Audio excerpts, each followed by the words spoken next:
அஸ்ஸலாமு அலைக்கும் வரஹ்மத்துல்லாஹி வபரகாத்துஹு. நாங்கள் இன்றைக்கி 2023ஆம் ஆண்டு பாஸ் பேப்பரில் பார்ட் 1ல் ஏ பார்ட் கேள்வியை பார்க்க போகிறோம். முதலாவது கேள்வியை பார்த்தோம்னா,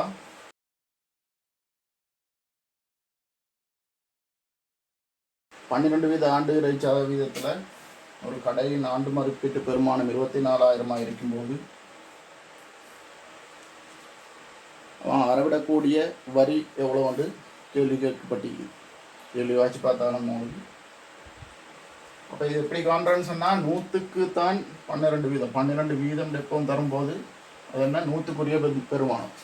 இப்போ அதிலிருந்து எங்களுக்கு எழுதியும் ஏதாவது ஒரு பொருளுடைய பெருமானம் 100 இருந்தால் 12. இப்போ அவருடைய ஆண்டு மதிப்பீட்டு கடையின் மதிப்பீட்டு பெருமானம் எவ்வளோ? 24,000. இப்போ டிரெக்டாக 24,000 பெருக்கி விட்டால் இந்த தேவையான ஆன்சர் வரும். எப்படி 2 0 கேன்சல் ஆகும். அப்போ பெருக்கினா 0 இவர் கீழே வருவார். 12 4 பெருக்கினா 48 8 4 மிச்சம் 12 24 4 28 2880 ஆன்சர். ஓகே பிள்ளைகள், அப்படியே நாங்கள் 2வது கேள்விக்கு மூவ் ஆகும். 2வது கேள்வி என்ன சொல்லிக்குது கேள்வி வாட்சி பாருங்கள் விளங்கும்.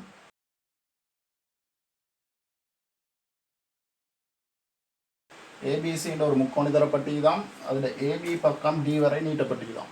அதே நேரம் தந்திக்கிறாங்க இந்த சிபிடி, அதாவது இந்த பி என்ற கோணத்தில் புறக்கோணம், இந்த முக்கோணியில் இது அகக்கோணம், ஏபிசி என்றது அகக்கோணம். அதே நேரம் இது இந்த பக்கம் நீட்டப்பட்டதால் உருவாகக்கூடிய இந்த புறக்கோணத்தை தந்திக்கிறான் 120 பாகம் என்று.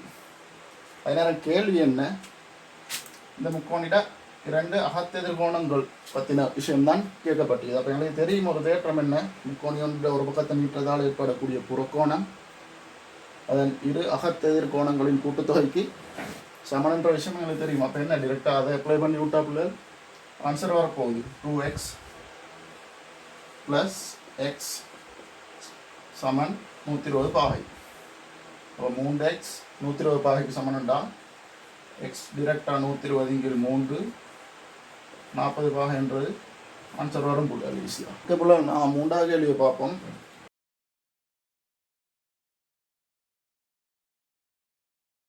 கேள்வி என்ன சொல்லிக்குது, இந்த அச்சரகணித உறுப்புகளோட போமாசி கேட்டிக்குது. அப்போ எங்களுக்கு ஈஸியாக தெரியும் என்ன, இந்த தெரியா கணியங்கள் வந்தால் எங்களுக்கு எடுக்க தெரியும் போமாசி ஈஸியாக. என்ன எந்த ஒரு தெரியா கணியத்திலையும் அதில் அது கூடி நான் எடுத்து விட்டால் ஈஸியாக போமாசி ஆகுது. அப்போ இந்த எக்ஸில் என்ன, எக்ஸில் இங்கே எக்ஸ் இருக்குது, இங்கே எக்ஸ் இருக்குது, இங்கே எக்ஸ் இல்லை. அதே நேரம் y, இங்கே y இருக்கிறாரு, இங்கே y 2ஆம் அடுக்கு இருக்கிறாரு. அதே நேரம் இங்கே y, அப்போ அது y வர்க்கம் வரும். அப்போ அதை எங்களுக்கு ஈஸியாக எழுதிடும். ஒரு எக்ஸ் அதே நேரம் y வர்க்கம். எங்களுக்கு போமாசி எடுக்கிறது கஷ்டப்படுற இடம் எது, நாங்கள் பொதுவாக இந்த நம்பர்ஸ் கஷ்டமாக இருந்தால் அது கஷ்டம் இது. அப்போ இதை முதன்மை எண்களால் பிரிக்கக்கூடிய நேரத்தில் என்னென்னு பார்ப்போம். நான் இப்போ ஈஸியாக பார்க்குறோன்றாலும் 8 2 12. இதனால் முதலாவது முதன்மை என்னென்னா 2 2ஆல் சுருக்கினா 4, இவர் 1 இவர் 6, திரும்ப 2ஆல் சுருக்கினா இவர் 2 இவர் 1 அப்படியே இருப்பார், இவர் 3, திரும்ப 2ஆல் சுருக்கும்போது இவர் 1 ஆவார், இவர் 1 இவர் 2ஆல் சுருக்கப்பட மாட்டார், அவர் திரும்ப 3ஆகி வருவார். திரும்ப வர 3ஆக இருக்கிற நேரத்தில் 3 பேரும் 1 1 1.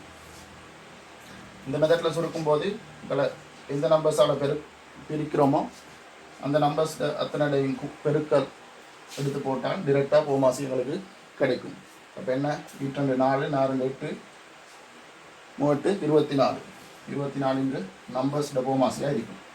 இது இல்லாமல் பிள்ளைகள் எங்களுக்கு பார்த்தோன்னே டிரெக்டாக சொல்லக்கூடியதாகவும் இருக்கும். என்ன அதை நீங்கள் கொஞ்சம் கேள்விகள் ப்ராக்டிஸ் பண்ணுற நேரத்தில் ஐடியா வரும். என்ன, நாங்கள் ஒரு போமாசியாக ஒரு நம்பர் எடுக்கணும், அவர் இந்த 3 கோவையிலையும் உள்ள நம்பர்ஸால் மீதி இல்லாமல் பிரிபடக்கூடியதாக இருக்கணும். அப்போ யார் எடுக்கலும், அப்போ 12 எடுக்கலாம். 12 எடுத்தால் 8ஆல் பிரிக்க இயலாது, மீதி நிற்கும். இப்போ நாங்கள் இதை 3 நம்பர்ஸையும் பார்க்கக்கூட யோசிக்கணும். என்ன 24 எடுத்தால் என்ன செய்யலும், 8ஆலையும் மீதி இன்றி வகுப்படும், 2ஆலையும் மீதி இன்றி வகுப்படும், 12ஆலையும் மீதி இன்றி வகுப்படும். அப்போ 4ஆம் கேள்வி. 4ஆம் கேள்வியில் என்ன சொல்லியுது வாட்சி பாருங்க கேள்வியை.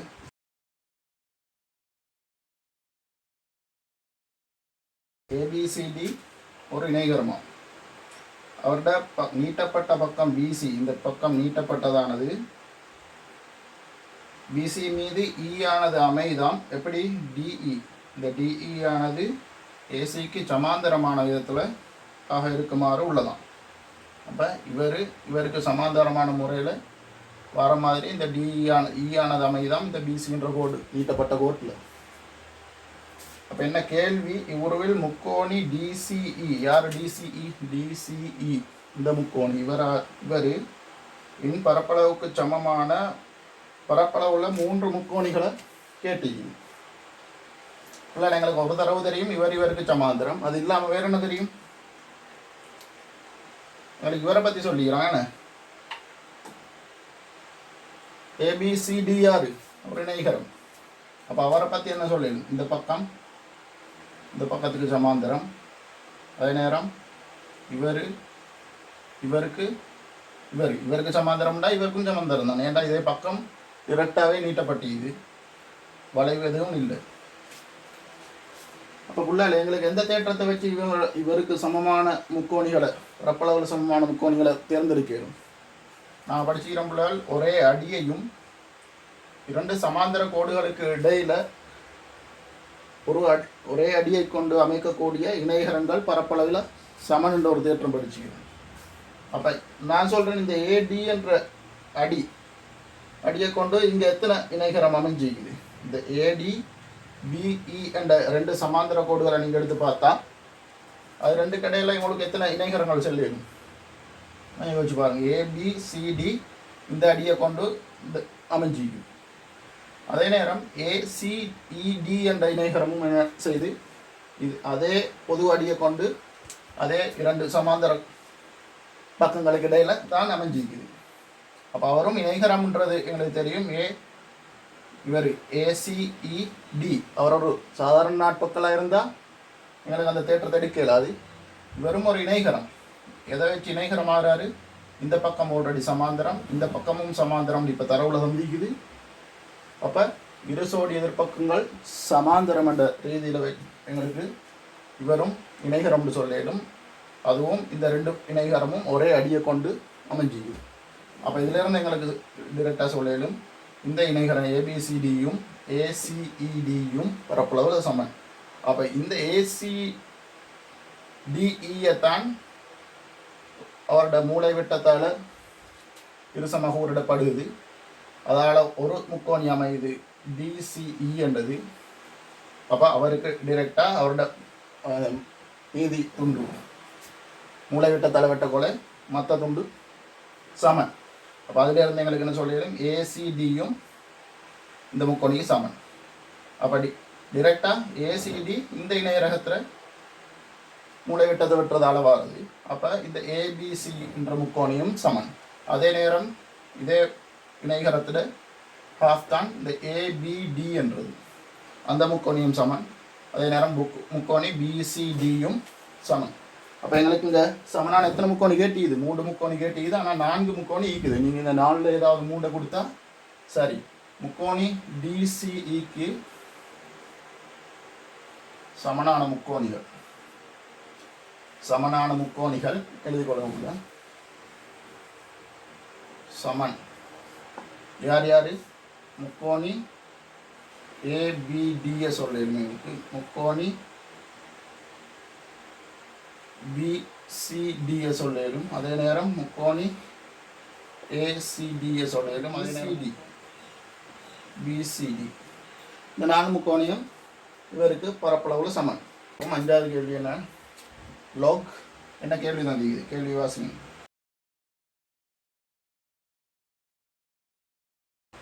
அடி 4 x சமன் 3 என்று தந்திக்குது. அப்போ இது ஈஸியான கேள்விக்குள்ள இது பொதுவாக லொக்குகளை கேள்வி சின்ன கேள்வி கொண்டு வரும். 2 மார்க்ஸுக்குரியது இப்படி தான். என்ன அடி 4 x சமன் 3 எக்ஸ் எவ்வளோன்னு கேட்டிது. அப்போ இது எங்களுக்கு சுட்டி வழியில் எழுத தெரியும்.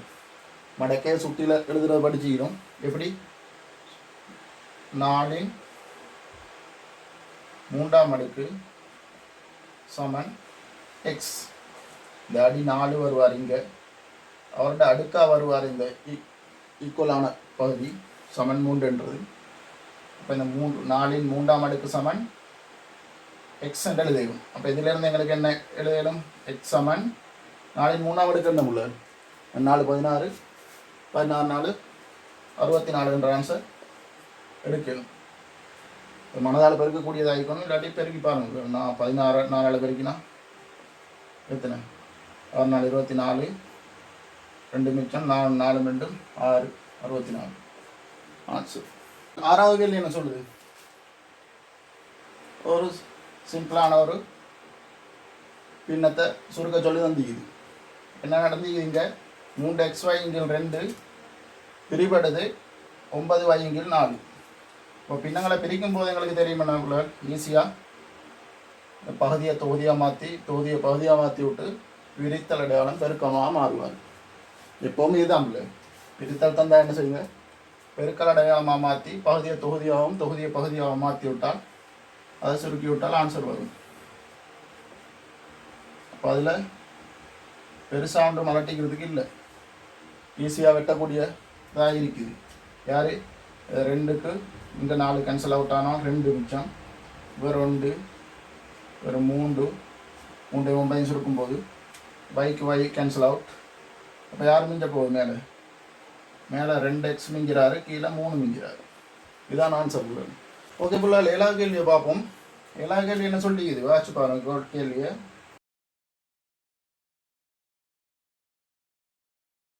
உருவில் காட்டப்பட்டுள்ளவாறு ABCD 4 புள்ளிகளும் இங்கே இருக்குதான், வட்டத்தின் மீது உள்ளதாம். அப்போ இதுலேருந்து என்ன சொல்ல வர்றாருன்னா, ABCD ஒரு வட்ட நாட்பக்கல். வட்ட நாட்பக்கலுக்கு என்ன டெஃபினிஷன்? ஒரு 4 நாட்பக்களோட 4 மூலைகளும் 4 புள்ளிகளும் வட்டத்தின் பரிதியில் எதிரமைச்சு இருக்கணும். அப்போ இங்கே அந்த கதையை தான் சொல்லிக்கிறான். அப்போ அதுலேருந்து எங்களுக்கு விளங்கணும், இவர் ஒரு ABCD ஒரு வட்ட நாட்பக்கல். இப்போ வட்ட நாட்பக்கல் தேற்றத்தில் எங்களுக்கு என்ன விஷயம் தெரியும்? 2 விஷயம் படிக்கிறோம் நாங்கள். ஒன்று என்ன, ஒரு புறக்கோணம், வட்ட நாட்பக்கல் ஒரு பக்கத்தை நீற்றத்தால் வர புறக்கோணம், அதன் அகக்கோணம் இது. இவர் புறக்கோணம் எடுத்தால் இவருடைய அகக்கோணம் அவருடைய எதிர்கோணம் எதிர்கோணத்துக்கு சமன். அப்படி ஒரு ரூல் படிக்கிறோம், ஒரு தேற்றம். அதெல்லாமே வேறு என்ன தெரியும் எங்களுக்கு?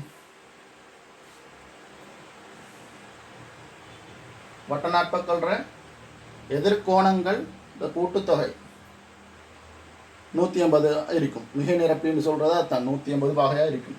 அப்போ இந்த கோணமும் இந்த கோணத்தையும் கூட்டினால் 180 ஆகிக்கும். அதே நேரம் இந்த கோணத்தையும் கூட்டினால் 180 ஆகிக்கும். இப்போ எங்கள்கிட்ட கேட்கப்பட்டது யார்? இவர். யார் கேட்கப்பட்டது? இவர். அப்போ எங்களுக்கு 2வது சொன்ன தேற்றத்தின் படி என்ன சொல்லணும்? இவரையும் கூட்டினா 180 இவரே ஒழுகுங்க.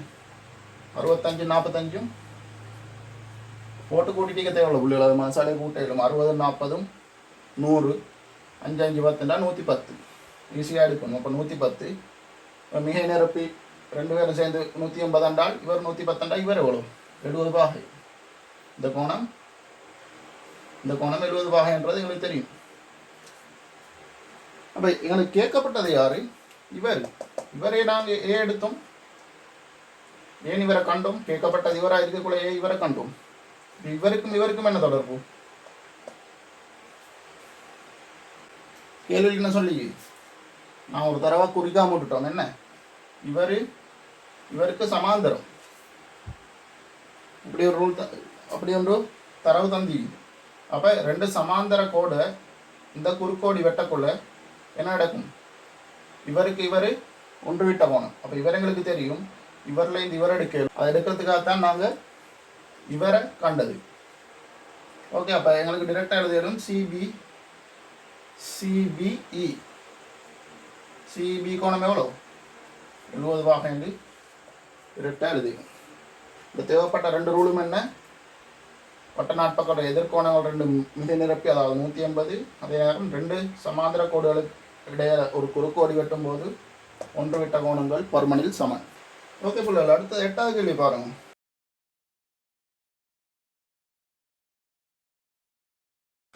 8வது கேள்வி என்ன சொல்லி கேள்வி வாசிங்க. 2023ஆம் ஆண்டில் நிமலனின் மாத வருமானம் 1,38,000. மாத வருமானம் எவ்வளோ? 1,38,000.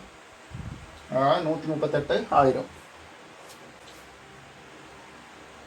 அப்போ அவர் 100,000க்கு மேலே, அதாவது 1,00,000க்கு மேலே உள்ள பெருமானத்துக்கு தான் நாம் வரி செலுத்தும்.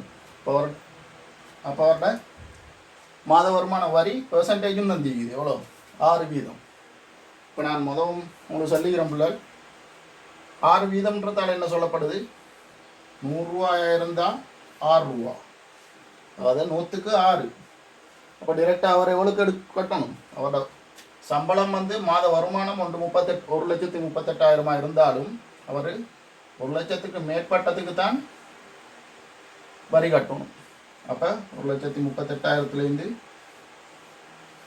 கழிக்கணும். நீங்கள் எவ்வளோ, 1,00,000 கழிச்சால் எவ்வளோ வரும், 38,000. 38,000க்கு தான் பிள்ளைகள் அவர் வரி செலுத்தணும். அப்போ இங்கே டிரெக்டாக பெருக்கி விட்டால் 100க்கு 6% வரி செலுத்தணும். அப்போ எவ்வளோக்கு செலுத்தணும், 38,000.